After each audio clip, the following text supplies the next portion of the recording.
showcasing your authority is less important than being of service. And actually being of service showcases your authority. Yeah. It's less about rattling off all of your accomplishments, milestones, etc. And it's more about serving the person in front of you. And as you serve, people see you as an authority. Welcome to the Legacy Creator Podcast, a show dedicated to giving you the tools you need to build a profitable, purposeful, and powerful business that lasts. I'm your host, Ashton Smith. I'm a 6th-generation entrepreneur who is passionate about helping you think bigger so that you can actualize your goals and build your legacy. Let's dive in. Hello.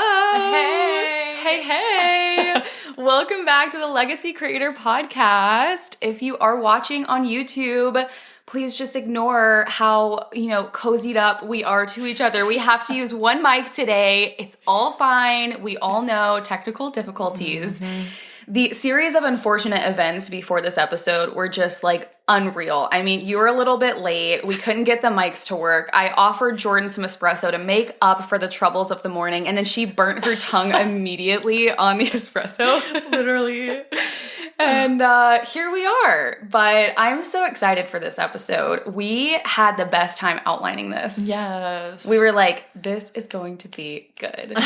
As you can tell from the title, this is going to be a little bit of a spicy episode, but we feel like it's a really important conversation, and we're excited to bring it to our podcast community. And I think what really sparked this episode was just something that you and I have been working on in the business, I would say over the last 3 to 4 months, but I feel like 2023 at large has been this shift for us in terms of our top focuses. And one of the things that's been the North Star is how can we serve our people? Mm-hmm. How can we make them a top priority in everything that we do? And one of the things that we focused on within that is just the way that we are structuring our messaging, our copy, our content writing. Jordan just had an epic blog post go live on this morning. And Jordan's been calling me to a higher standard with this, just really thinking about with every single thing that we do, how are we thinking about our community and what they need and making it about them. Mm-hmm. And so that's why we titled this episode, Is Your Brand Egotistical? We really wanted this to stand out and call you in, pique your interest. And ultimately, we really want to talk about how do you make your people a top priority in everything that you do, but especially in the way that your brand is perceived in the online space. Yeah. So let's kind of set the tone and let's talk about the actual definition of egotistical. Why don't you roll on? Egotistical is defined as excessively conceited or absorbed in oneself, self-centered. A few synonyms being self-obsessed, vain, bragging. So yeah, I think it's important to note, of course, you can be confident and you can be an authority. You can also even have a personal brand, and that is technically a personal brand is about you. But this is a little bit different because egotistical is just taking it to that next level of it all being about you, and it's just focused on you. It's very self-centered. And I feel in some ways in the past year or so, we kind of shifted and we're focusing a little bit too much on ourselves. And now we're making the shift back where it's we're trying to prioritize our people more and prioritize what they need, So yeah. And I think some background to that, and I think other founders will totally get this. I know that when I started The Awakening in 2019, everything was brand new and I was eager to grow. And it was this upward trajectory for the first few years. It was one year after the other. It was revenue milestones. It was landing really cool, speaking opportunities, features. And we had this upward trajectory. And what that essentially led to was me feeling oh, well, I have to keep up and I have to keep putting on a show. And I have to, as I peeled back the layers, I realized I really was trying to continuously prove myself and really show my authority at a higher level every single month, quarter, year. I felt I had to keep up in order to be positioned as an authority. And I think so many people can relate to that. And I think another thing to note in that is just how that trickled down into every other thing, like into our messaging, into our copy. And so Jordan was able to really highlight some of this and be like, hey, why don't we shift and focus more on our people? What do they really need? How can we bring value to them? And I started to realize this business, this company, like it's not really about me. It's not about showcasing my authority. It's not, shining the spotlight on my, milestones, my accolades all the time. Now, it's one thing to celebrate those things, but what does a company exist for? Like businesses exist to solve a problem for people. And, that problem could be, something as, deep as health related. It could be making someone laugh. It could be bringing joy to someone's life, like if you're a product-based business, but you're solving some sort of problem and you're bringing some sort of value. And I really do want to kind of propose the question, are you building a self-centered brand or a service-based brand? And like Jordan said, that distinction is important. You can have a personal brand. You can celebrate yourself, your milestones, and as you should. Like we work so hard and we celebrate hard too. Like this week we're going on a dinner to celebrate Jordan's 2-year anniversary and some big projects that we've worked on over the last year. So celebrate, share, but at the same time, we really have to make sure that we're being mindful of how is our brand coming across to our communities? How does your community feel when they see your content every day? Do they feel like you're a source of value? Do they feel inspired? Do they feel empowered? Do they feel disempowered? Do they feel less than, right? And so we really want to kind of kick off this conversation with, a discussion around what is showcasing your authority really look like? And I'm curious, like, we can both answer this question, but like the people that we see as the biggest authorities, and this could be like, I know for you follow like writers and poets, or for me, I follow a lot of founders. So like, I really want us to kind of identify what are some of the traits that make us view people as an authority. And I know for me, like when I see someone as an authority and when I take my time out of my day to consume someone's content, it's because they inspire me. They make me think bigger.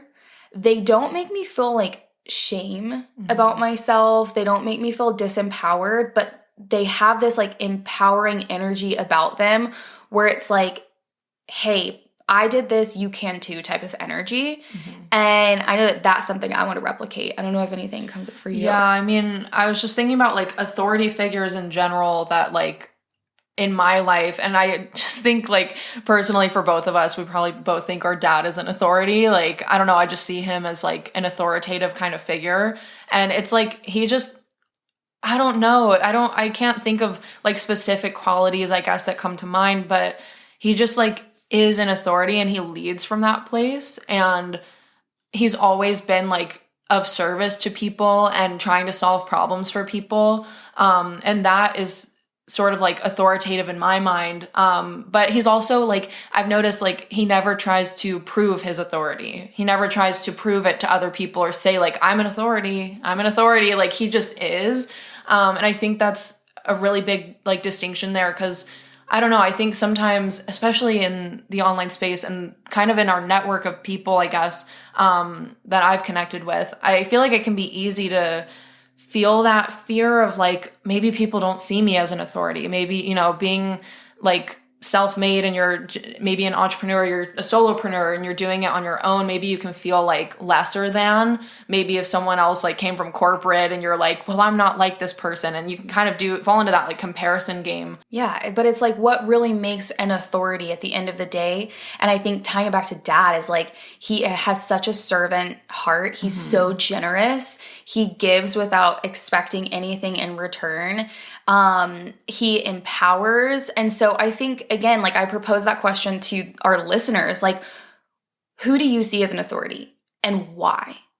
And I would bet that you aren't going to rattle off like all of these crazy achievements or, their backstory, their degree, right? And this isn't me saying to not share those things, but it is me saying that I really think we need to reframe what authority building means, because this has become a really big discussion in the online space over the last 5 years. I think because the space has become so oversaturated, there's a lot of people, and you can just create an Instagram today, you can create a business today, and you can claim things that aren't true, you can claim things that are true. And so I think people want to showcase backstory to add context, to build trust, and I think that there's a place for that.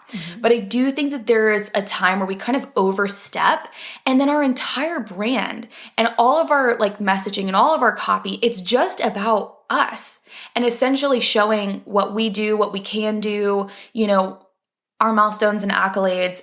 And I think that we need to find some sort of balance. That's kind of the heart behind that. Yeah.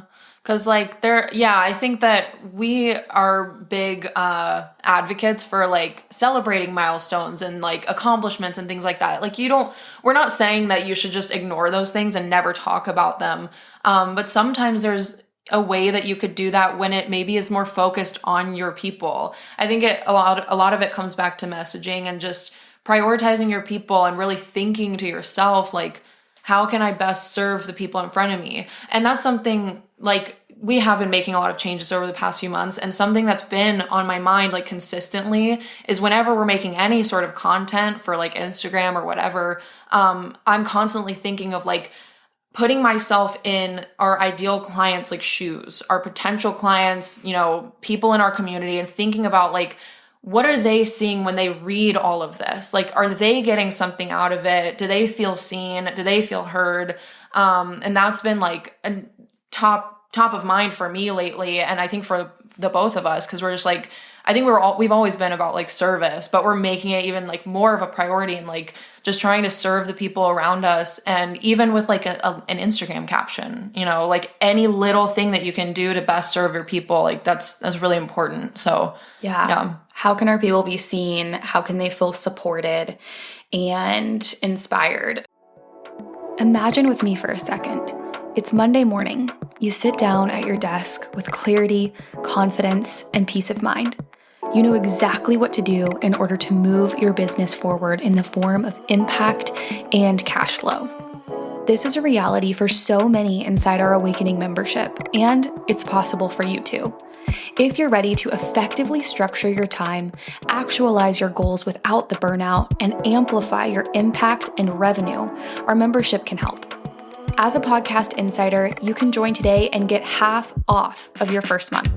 Head to myawakening.co/membership and use the code LEGACYINSIDER in all caps at checkout. Again, head to myawakening.co/membership and use the code LEGACYINSIDER in all caps at checkout. We can't wait to serve you on the inside. Now, back to the episode. So what does being an authority mean? Let's look at the definition of authoritative. Able to be trusted as being accurate or true, reliable.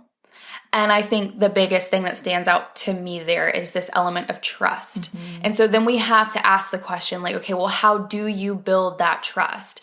And one thing that, people may fight me on, but I really firmly believe that showcasing your authority is less important than being of service. And actually being of service showcases your authority. Yeah. So it's less about rattling off all of your accomplishments, milestones, etc. And it's more about serving the person in front of you. And as you serve, people see you as an authority. Being of service, number one, it empowers your people, it brings value, and therefore that's going to build trust and lead to authority. I think that's really what we're trying to shift into in this season. It's not that we're not going to celebrate our goal, our progress, our milestones and achievements. It's not that we're not going to celebrate our clients and what we're doing and building, because I think some founders struggle to celebrate. We struggle to slow down and actually celebrate what we've accomplished. That's still important, but more so, we're really seeking to serve. Before we outlined these podcast episodes, we sat on my back porch and I literally asked Jordan, okay, what do our people need support with right now? Where are they at in their business? What are they struggling with? What are their goals? And that's how we identified the lineup here, right? So I also think that there is a way to show your authority without it being all about yourself. And one of my favorite ways to share and showcase our authority as a team and a company, but also to view and witness other people's authority is seeing, what do other people have to say about them? What do their clients, their community members, their students have to say about them? And that's both like front facing through your content, sharing social proof, screenshots, testimonials, anything like that. But it is also like behind closed doors too, like how are you being such an incredible leader, being so much so of service that behind closed doors, people have just the best things to say about you. I really think that that is so powerful. Thinking about like, okay, how can we let other people, other experiences speak for us? Like we don't have to fight to prove ourselves, to showcase our value. Like we are a force, we are value, we are an expert. You don't have to continually reiterate that all the time. It's so much more powerful to have other people speak on your behalf. Yeah, I think tagging off what you just said, like if you're always like trying to lead from integrity or out of integrity and being of service and that being your like top goal with your community, I think that's so powerful. Like you said, like conversations happen behind closed doors as well, and things that maybe we aren't even aware of, And it's like, if you give someone a really incredible experience and you prioritize them and you serve them really well, like that could lead to other opportunities. Like that's really beautiful. Yeah. I think like we get so swept up in, I want to grow, I want to scale. And I think about like Josh and I were watching Shark Tank right now, and there are all these entrepreneurs that come in and they're like, yeah, I'm ready to like take this to the masses and scale. And sometimes they'll come in and the sharks are like, you're not ready to scale. You haven't mastered what you do with a small group of people. And I see that time and time again in our space. Like a lot of times we shift and we want to focus on the masses and we want these like big, nirvana moments where we're speaking on stages or we're writing books or, we think about some of the greatest leaders of all time that, reach that place. And I will point out that a lot of times they have a bit of age on them. They have a lot of wisdom that they've acquired over the years. Yeah. But all of that to say, how can we really, I know this sounds cliche, but how can you truly focus on the one? Like, how can you really focus on the one person in front of you or the, 5 to 10 clients in front of you or the group of students in front of you, whatever it is. And that really does have like a ripple effect impact. It really does. And it leads to growth for your business, but it also really does build up your reputation. I think about like we have a lot of long-standing clients that we've worked with for years. We have a lot of repeat and returning clients. And to me, that is like always even more special than acquiring a new person. Not that we don't welcome them. We love them. We love new people, but it's like the greatest honor for somebody to come back and say, I had such an incredible experience. I felt so seen and valued and supported. Like I want to come back. Or when people refer people, right? When they want to be a part of our referral program, like that is the highest honor. And I think a lot of that stems from leadership. And one of the greatest qualities of a great leader is truly just seeking to be of service without seeking any credit in return. Yeah. Yeah, I've been trying to read this book called This is Marketing. I think it's by like Seth Godin. I don't remember his name, but so far he was talking about focusing on the smallest viable market. And when you were just talking about that, I'm like, that's so true because not one business can serve everyone. There's no way. So all this talk about scaling and growing, like, yes, you want to grow, but you also want to grow in a way that is sustainable. But you also want to focus on the people already in front of you because they're your existing community. They're already like eager to learn more. They're already there. So trying to grow or trying to expand and just attract all these new people and whatever, like, you're not going to be able to serve the masses. There's no way because your offer, your product, your service, whatever it is not for everyone. It might be for this person over here, but someone else, maybe they click more with someone different. Maybe they want to purchase from someone different. So I think understanding that first, it's like, I only have this group of people I'm going to focus on and serve those people really well. That's powerful. And I think that could lead to even more growth, like you said, because, that kind of speaks for itself. And if someone is served really well, they're going to tell other people. And then that's a really beautiful way to grow, like naturally, organically. So, yeah.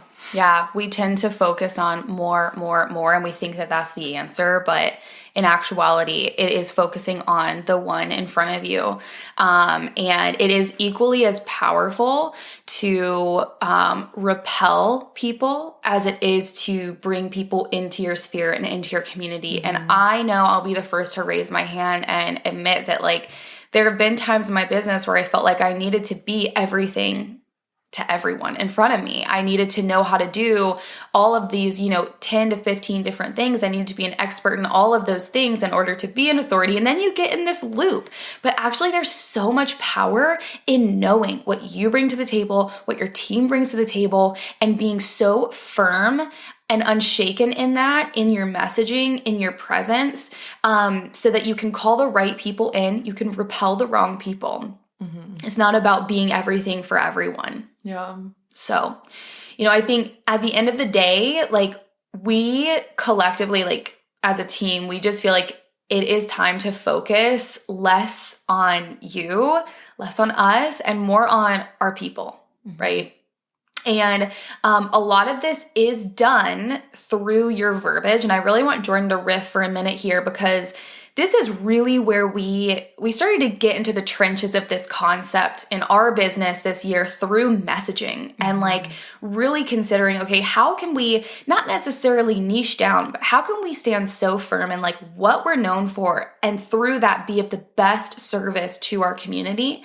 And a lot of that happens through copy. Yeah, it's really, it's interesting to me because I think we've just been making small tweaks here and there. But one thing I noticed in just reviewing some of our messaging and content and whatnot was that we were talking about ourselves a lot, and even just using certain pronouns like our and we, like, a little bit too much, to where we were never using second person pronouns like you, your, yours, yourself, etc. And even just making those small shifts, like, that can be so powerful, because the person, like, think about the person reading the Instagram caption or reading whatever it may be, they're going to feel like they're being spoken to because you're saying you, yours, yourself, all those things. And it's like, those small shifts are so small, but, like, I think they're so powerful because it just shifts the, like, narrative and the message towards the potential client, the ideal client. And I think, I was thinking about this earlier as well. Sometimes it's important to talk about, like, milestones that we've achieved and things like that. But I think there's a way to even talk about your milestones and your achievements to where it's still targeting that ideal client and still speaking directly to them and saying, like, I was able to do this, X, Y, and Z. I was able to accomplish this, like, but you can also do this. You can chase your dreams. You can accomplish what you want to accomplish in this life and in your business. Just, like, switching that verbiage makes so much difference. I really believe, like, if you're struggling with any of this and you feel like maybe you're not focusing as much on your people, I would start there. I would start with just, like, how can you keep your ideal client top of mind always with whatever content you're making, and just try to speak directly to that person. Yeah, it's like, what if your ideal client goes to your website and you're saying we, our, us, but they're new and they can't yet identify that they are a part of that community. Like, they're not going to feel like they're welcome or they belong necessarily yet. They could feel like they're on the outskirts a little bit. Like, they're not ready. They're not in it yet. Yeah, like, they're on the outside looking in. And we want people, especially, like, for your website, we want people to immediately be like, oh my gosh, I belong here. Wow, like that's me. Like, okay, I fit that description. Like, yes, I struggle with this. Yes, this is a desire. Like, I belong here. And I think one of the ways that you do that is shifting your messaging around and really framing it to be about that person. And I also love what Jordan just shared about anytime you're sharing, not every time, but a lot of times when you are sharing, your story or some of, your biggest breakthroughs, I think that it's all about how you frame it, right? And that can be the difference between like, a healthy and uplifting celebration and then something that may come across as self-centered or egotistical to the viewer is the way that you frame that story. Like if you are going and watching someone's Instagram story every day and every single day they're just saying, oh, like I did this and this was great and I'm celebrating that and we did all of these incredible things, but they're never talking to you or about you, how is that going to make you feel? Like you might be inspired, but I think at some point it's going to wear you down to where you're like, oh, like I'm not good enough, or like, oh, I don't belong here because I'm not doing those things, or you might even stop watching because you're like, I'm not really getting any value from this. Yeah, it can make you feel like you're not in the in crowd. You're not really in it with that person if they're using all that verbiage and they're only talking about themselves, like, or their team and what they can accomplish. And I think, like you said, it's also about frequency of like how often you're talking about that stuff. So sometimes you might want to share a story that is personal or something like that. And I'm not saying that you should entirely shy away from doing stuff like that. Like that's okay. But I think it's all about how much you do it. And if you're constantly creating content like that, and it's all about you, all about the things you've achieved, and it's never really drawing in your ideal client just through the copy and the messaging, then you're going to struggle to really make powerful connections with your community because they're always, this might be a blanket statement, but they're always going to feel like kind of on the outskirts. Like you're not pulling them in at all. And I think the way that you show value is going to be so different depending upon what type of business you own. Like if you're a coach, a lot of this is going to make instant sense. I think even agency owners, if you're a product-based business, I think sometimes showing value is just like fun, entertaining content, inspiring lifestyle. I mean, even some of our clients will bring value through comedic relief. So there's a lot of ways to bring value. But I think tying back to that point, it's all about how you frame it. It's all about frequency. So if you're to rattle off incredible milestones, how can we frame that to be of service and value at the end? Like, how can we showcase a sense of hope for the viewer to show them like, hey, this is possible for you. Like, I didn't think this was possible for me. You can do it. Like, you can do anything. And here are some starting steps, right? Yeah, I think at the end of the day, though, like we said towards the beginning, business is about serving people. So like your branding, your messaging, all of that is not really for you. It's for the ideal client. And I think that is like the blanket statement. That's the one key takeaway you should take from this episode is like, it's about your people, your community, the people you wish to serve. That ideal client needs to stay top of mind in like everything that you're doing.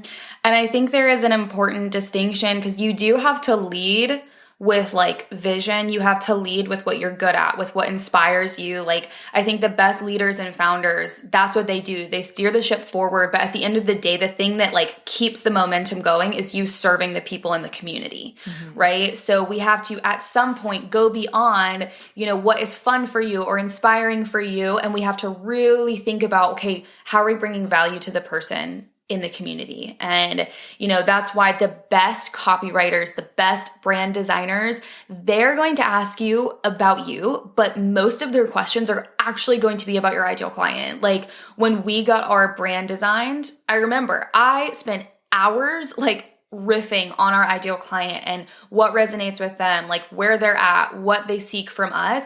That was the tone for everything. And that's how it should be. And that should translate over into all of your socials as well. So we want to leave you with some actionable kind of prompts, next steps, questions, and we're going to pull straight from StoryBrand. And I think we referenced this in a previous podcast episode, but if you haven't heard us mention this before, I think everyone should read StoryBrand. Who's the author? It's Building a Story Brand, I think, by Donald Miller. Yes. Yeah. Exactly. So we pulled these prompts. I actually pulled them directly from the book. These were like the first 3 questions that I was prompted with. And this is what really like inspired us to start changing a lot of things with just verbiage in general. Before we get into the questions, I think it's important to note here, they're talking about like the whole idea of a story brand is that every brand, no matter what you really do, tells a story. And in this story, the hero is actually like your ideal client. Whereas sometimes we can think of ourselves as the hero, but that's not the case. Your ideal client, the people in front of you, those are the heroes of the story. And I think we would be like the guides in the story or whatever. So yeah, the first question listed is, what does the hero want? Number 2 is, who or what is opposing the hero getting what she wants? And number 3 is, what will the hero's life look like if she does or does not get what she wants? I love these questions because it really is like, if you watch a movie or you read a book, like these basic questions are applicable to any story, and it's also applicable to your brand. Like, what does the hero want? What is opposing that hero? And then what will that person's life look like in the end if she does or does not get what she wants? So there's like two roads diverge in a yellow wood kind of thing. Like you can pick 2 different paths. So yeah, those questions have been really informing us in some of our messaging. I mean, what it really comes down to is like desires, hindrances, and transformation. And I think the best brands, like, they bring a story to the table that is about the ideal client, and they showcase that transformation, like either in real time with past customers, or they showcase what the transformation could look like for people that are, not yet there. And so honestly, these might sound like the simplest questions, but I think that they are really powerful. And I think even the foundation of looking at your ideal client as the hero is so powerful, because I think a lot of us, again, like Jordan said, we look at ourselves as the hero. But I personally think the best coaches, consultants, like, high performing leaders all over the world, people that I know of, like I think of John Maxwell, incredible. They look to empower the person in front of them to be the most powerful version of themselves. And they don't sit down and tell them, here's, step 1, 2, 3, 4, 5 forever. They actually help them cultivate skill sets, adopt skill sets, mannerisms, verbiage, thought processes to the point where they transform and like they are the hero of their story. And that is what we want to shine through in your messaging. We really want your readers to feel empowered, to feel equipped. And I think like that is a whole other tangent that leads to sales, because if people come to your website and they feel so intimidated by all of the things that are listed, by all of your clients, by all of the milestones, it creates an intimidation factor, and that can really hold people back from signing with you, from inquiring, from reaching out, because they feel like they're on the outside looking in. They don't identify with that because you're only showing the end result, the end milestones. So we kind of have to go through and showcase their desires, their hindrances, and show them that it's possible. And that's what these questions will help you kind of peel back within your own brand. So go through these prompts. Bonus points if you purchase the book and read it, because it's so good. I need to reread it at this point. Yeah. Let's talk about too, just some mindset shifts as we close out this episode. Really the biggest thing that I want you to take away from this episode is, how can you posture yourself to be of service to the people in front of you? How can we showcase your authority, not by showcasing your accolades, your milestones, but really truly being of value? And I think you kind of have to answer that question for yourself. What do your community members need that you can be of service for?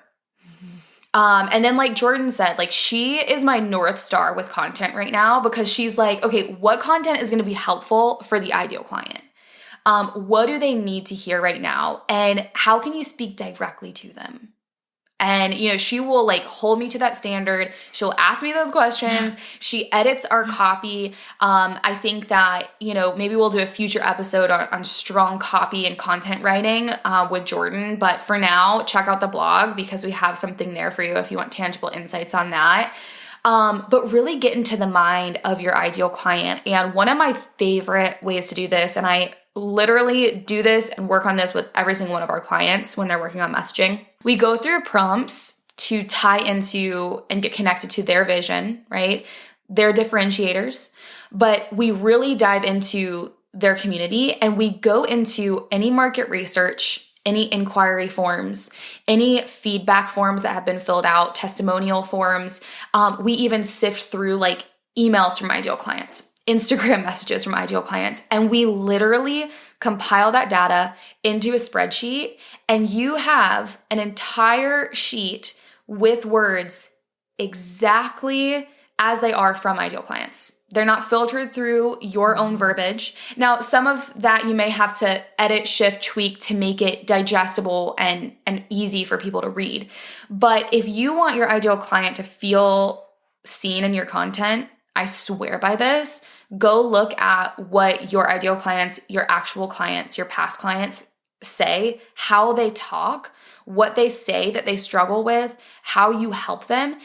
And that should filter into like your website, your socials at large. We did this for our new website that's live now. So speak directly to them. And really, as we wrap up, just like ask yourself, what do you want to be known for? What type of brand do you want to be? And I think if we're to answer that question, like I just know at a high level, I want people to feel, I've always said this, I want people to feel seen. Like I really want people to feel like they are welcome no matter what level they're at. I want them to feel empowered, inspired. I want them to feel like the most powerful version of themselves. Mm-hmm. So a lot of good prompts for you guys in this episode. And I hope that this just gave you some food for thought and inspires you to make some micro but meaningful shifts in the way that you approach your, messaging, your copy, the way that you're showing up and representing your brand, because you as the leader set the tone for the entirety of your company. And that includes your team, that includes your clients, and that does include, your front-facing content and the community that's seeing that. So thank you for spending all of this time with us. We hope you enjoyed this episode. As always, if you did enjoy this episode, please leave a review and feel free to share on social. We are at My Awakening Co. You can share and tag us so we can get this message out to more people that need to hear it. Thank you, and we will see you in the next one. Bye. Bye.